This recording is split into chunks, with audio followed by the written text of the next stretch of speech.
സ്ഥിരമായിട്ട് നടക്കാൻ തുടങ്ങിയപ്പോഴേ ഷുഗർ ലെവലൊക്കെ നന്നായിട്ട് കുറഞ്ഞു കേട്ടോ. കഠിനാധ്വാനം ഫലം ചെയ്യാതിരിക്കുവോ? ഓ, ഇതൊക്കെ എന്ത് കഠിനാധ്വാനം. നടന്നു തുടങ്ങുന്നതിന് മുമ്പ് അങ്ങനെ തോന്നിയിരുന്നു. ഇപ്പൊ ഈസി അല്ലേ? അല്ല ജോസേട്ടാ, നമ്മുടെ ശശി ഇന്ന് മുതൽ നടക്കാൻ വരാന്ന് പറഞ്ഞിരുന്നല്ലോ, വരുവോ? എനിക്ക് സംശയമാ. നോക്കാം.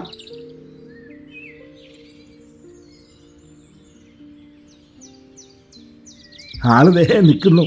ഞാൻ കരുതി വരില്ലെന്ന്. വരാതിരുന്നാൽ എങ്ങനെയാ? ഇനിയെങ്കിലും ആരോഗ്യം ശ്രദ്ധിച്ചില്ലെങ്കിൽ നമ്മുടെ കാര്യം കട്ടപ്പുറത്താവില്ലേ? ഇതെന്താ കയ്യിലൊരു കവറ്? വേസ്റ്റാ.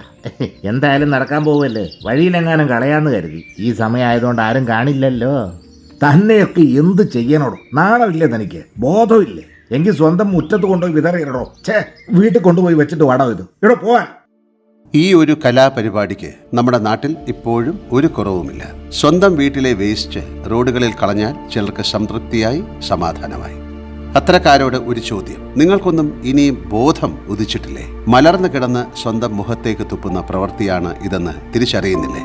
നിങ്ങളുടെയും മറ്റുള്ളവരുടെയും ആരോഗ്യം തകർക്കുന്ന ചെയ്തിയാണ് ഇത് എന്ന് നിങ്ങൾക്കറിയാഞ്ഞിട്ടല്ല, സ്വന്തം സംസ്കാര ശൂന്യത കൊണ്ട് അങ്ങനെ ചെയ്യുന്നു എന്ന് മാത്രം. സുഹൃത്തെ, മാലിന്യ നിർമ്മാർജ്ജനം എന്നാൽ വീട്ടുമാലിന്യം ഏതു വിധേനയും ഒഴിവാക്കുക എന്നല്ല അർത്ഥം. അത് കൃത്യമായി സംസ്കരിക്കണം. അത് നമ്മുടെ സംസ്കാരമാവണം. Let us change.